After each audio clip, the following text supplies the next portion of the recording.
आज़ादी के अमृतकाल में आज 75 वर्ष के बाद में मैं स्वागत करना चाहूँगा आदरणीय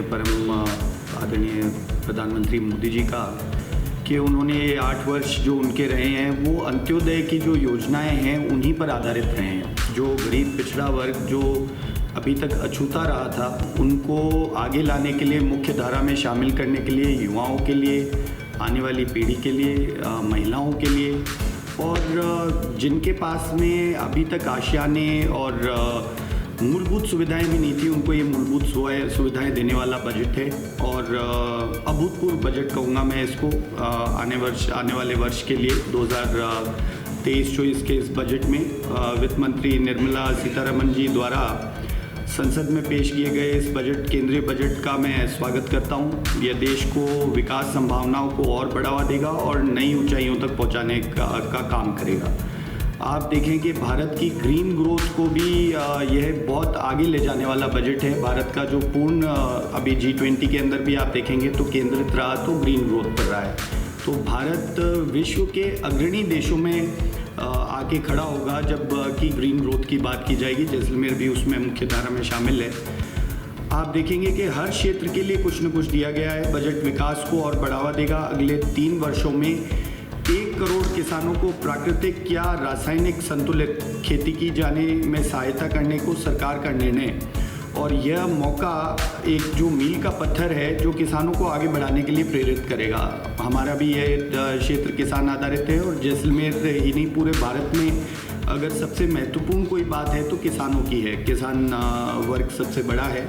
तो मैं इसके लिए स्वागत करूँगा इस बजट में जो घोषणाएं करी गई हैं। देश भर में आप देखें तो क्षेत्रीय कनेक्टिविटी के लिए 50 नए हवाई अड्डों का भी इसके अंदर प्रावधान रखा गया है। साथ ही साथ हेलीपैड बना करके हेलीकॉप्टर सेवाओं को भी अंतर राज्यीय हेलीपैड सेवाएं, हेलीकॉप्टर सेवाएं भी चालू करने का इन्होंने कहा है। तो ये एक बहुत ही महत्वपूर्ण योजना है। आम जन को इसका बहुत लाभ मिलेगा और साथ ही साथ टूरिज्म को बहुत फ़ायदा मिलेगा जो हमारे जैसलमेर के लिए और राजस्थान के लिए भी बहुत महत्वपूर्ण है।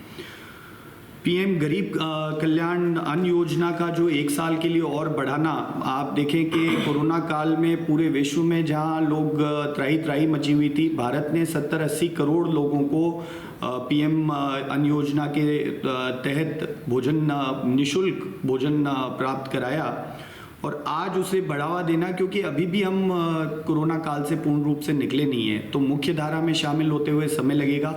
तो ये एक बहुत महत्वपूर्ण योजना है जो पीएम नरेंद्र मोदी जी की, जो कि उन्होंने वापस चालू रख के 1 वर्ष तक उसको और बढ़ा करके सभी गरीब जनमानस को इसका बहुत अभूतपूर्व लाभ मिलेगा।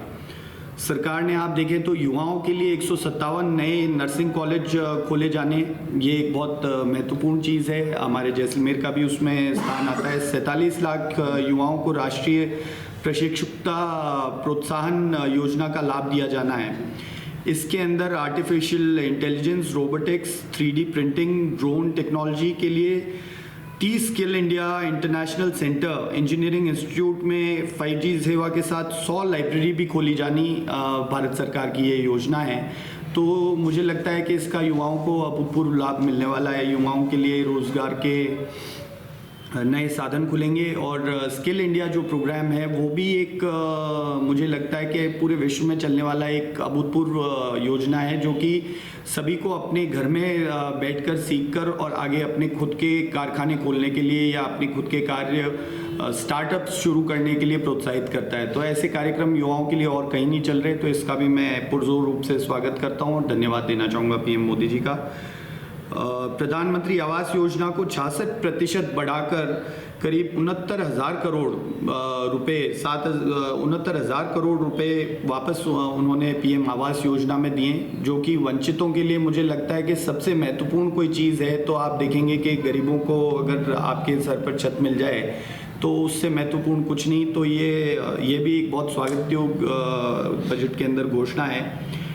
टैक्स धारकों के लिए भी, जैसे हम मध्यम वर्ग के सभी भाइयों की बात करें तो टैक्स धारकों को 5 लाख से 7 लाख की रिबेट करना, यह भी एक बहुत महत्वपूर्ण कार्य बजट के अंदर किया गया है, जो जिसका कि सभी मिडिल क्लास को और साथ ही साथ जो नौकरी पेशा लोग हैं सरकारी नौकरियों में उनको बहुत लाभ मिलेगा। तो अगर हमारी जो पूर्व मुख्यमंत्री महोदया हैं और वरिष्ठ नेत्री हैं उनकी बात करें तो उन्होंने, वसुंधरा राजे जी ने ये कहा कि सर्वजन सुखाय और सर्वजन हिताय, यह बजट सबका समावेशी बजट है और इस को चरितार्थ करता हुआ बजट है। तो मैं इसका पूर्ण रूप से स्वागत करता हूं और पुनः भारत के प्रधानमंत्री जी और निर्मला सीतारमण जी का बहुत बहुत धन्यवाद ज्ञापित करता हूं। अब बात करें हम कुछ ही समय बाद में राज्य सरकार का, तो आज तक 16 पेपर लीक हुए, पर राज्य को जितना कलंकित करने का कार्य इस सरकार ने किया है, लोकतंत्र में विधानसभा के अंदर ऐसा कार्य आज तक नहीं हुआ कि आपका बजट भी लीक हो गया हो। और बजट लीक होने के पश्चात एक परिपक्व नेता 7-8 मिनट तक पुराना बजट पढ़े जाते हैं और फिर पीछे से आके आदमी कोई कहता है कि आप शायद पिछले साल का बजट पढ़ रहे हैं। तो जो ऐसा, पुनः मैं कहूँगा कि हमारी मुख्यमंत्री महोदया वसुंधरा जी ने उनके लिए कहा कि ऐसे आदमी के लिए जो कि अपना बजट नहीं संभाल सकते, उनके हाथ में हमारी सरकार देना, मुझे नहीं लगता कि इससे न्यूनतम दर्जे की सरकार और मैं कहूँगा कि बिल्कुल ही निकम्मी सरकार आज तक राजस्थान में कभी नहीं रही, जिन्होंने कोई जनता का ध्यान नहीं रखा और बजट का भी ध्यान नहीं रख पाए, जो कि हमेशा सीलबंद उन्हीं के ब्रीफकेस में आता है। परंतु बड़े खेद की बात है कि राजस्थान को शर्मसार करने वाला कार्य कोई किसी ने किया है, तो मुख्यमंत्री अशोक गहलोत जी ने अभी इस विधानसभा सत्र में किया है।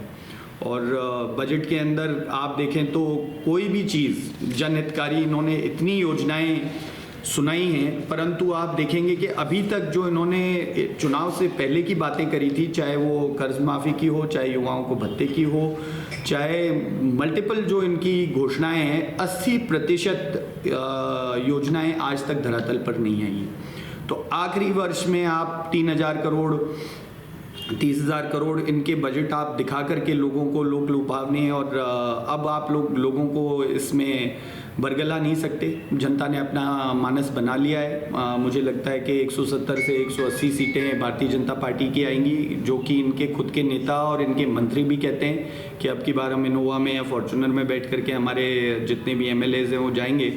तो मुझे लगता है कि राजस्थान के साथ जो कुठाराघात पिछले 4 वर्षों में हुआ है वो आज तक कभी नहीं हुआ। महिलाओं में अत्याचार के मामले में राजस्थान आज नंबर 1 पर है, बालकों बच्चों के और SC ST पर केसेस के मामले में नंबर 1 नंबर 2 पर है। तो जो हमारी पुरानी परंपरा थी कि राजस्थान को जाना जाता था कि महिलाओं के लिए हमारे तो आदर सम्मान इससे बढ़कर कहीं नहीं हो सकता, कि हमारे पग पर आप देखेंगे तो सतियाँ भूमियाँ, हमारे यहाँ पर महिलाओं की इतनी इज्जत है, परंतु इन्होंने जो शर्मसार करने का कार्य किया है और पुलिस प्रशासन ने जिस तरीके से और पूरे प्रशासन तंत्र ने जिस तरीके से जनता को परेशान करने का कार्य करा है, मुझे नहीं लगता कि ऐसा और कहीं भी आपको पूरे भारत में देखने को मिलेगा।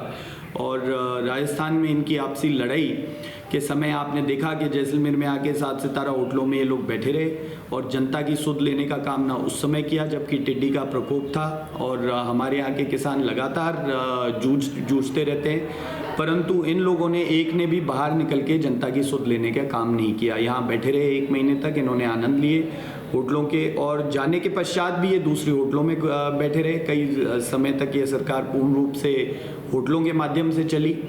तो ऐसा करने की बजाय मुझे लगता है कि इनको जनता को वापस मौका देना चाहिए था, ताकि जनता इनको दिखाती कि इनके साथ में क्या होगा। आने वाला समय नवंबर दिसंबर में ये बताएगा कि अभूतपूर्व रूप से भारतीय जनता पार्टी की सरकार आएगी, और जो राजस्थान में विकास की जो गति रुक गई माननीय वसुंधरा जी की सरकार के बाद में, वो गति पुनः स्थापित की जाएगी और राजस्थान नए आयाम छुएगा विकास के। धन्यवाद सर। आप चुनावी साल शुरू हो गया है और कई जो लोग हैं वो आ रहे हैं, तो ये माना जाए कि इस बार बीजेपी से आप दावेदारी करेंगे अमेरिकी से?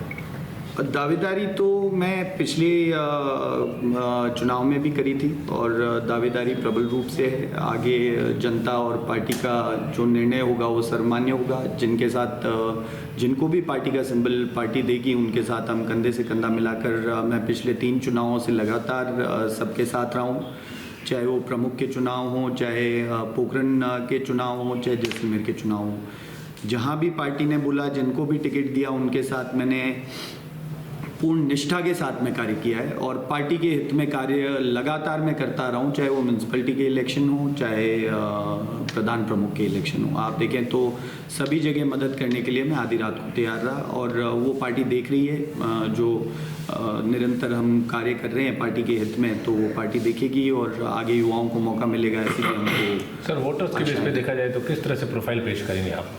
वोटर्स में बताना चाहूँगा कि वोटर्स का बड़ा आशीर्वाद है। मैं पूरा जिला, अब ये जो हमारी 10 दिन की आक्रोश यात्रा थी, पूरी जगह पूरे राजस्थान में करीब 2-3 दिन चली।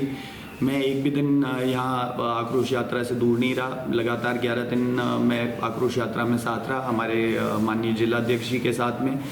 पूरे ज़िले में बड़ा स्नेह और आशीर्वाद मिला। आपने वो फोटो में और वीडियो के माध्यम से देखा होगा।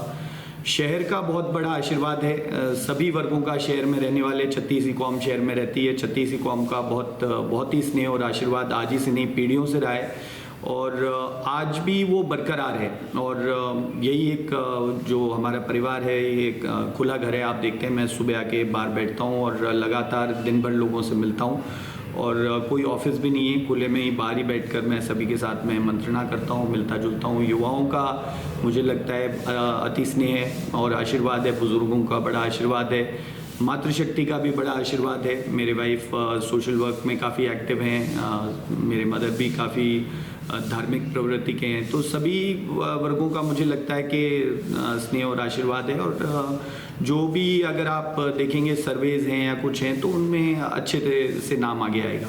सर बात करेंगे जैसलमेर विधानसभा की, तो आपको क्या लगता है एंटी इनकम्बेंसी काम करेगी यहाँ पर इस जिले में? और वो होता ही है, मुझे लगता है हर जगह होता है। कुछ जो आपसी लड़ाई है वो जैसलमेर से लेकर के आप देखेंगे कि राजस्थान के शीर्ष नेतृत्व तक है और वही भारत के नेतृत्व में भी कांग्रेस में देखने को मिलता है आपको। इनको पता नहीं कि किसको क्या बनाना है। हर जगह इनकी लड़ाई स्पष्ट दिखाई देती है। एक परिवार की पार्टी बनकर रह गई है ये।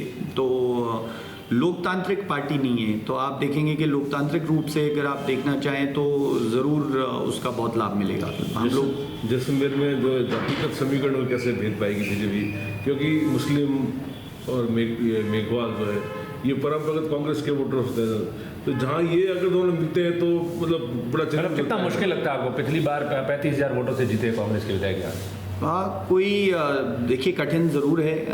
दोनों बड़े परिपक्व नेता हैं, चाहे वो पोखरण में हो चाहे जैसलमेर में हो। तो सीटें जीतना आसान नहीं है। पार्टी को ये देखना होगा कि कौन शहर में मजबूती से अपनी दावेदारी रख सकता है, कौन दूसरे वर्गों में ख़ास तौर पर जैसे आप कह रहे हैं SC ST और मुसलमानों के वोट कौन ले सकता है। ये एक बहुत महत्वपूर्ण बात रहेगी।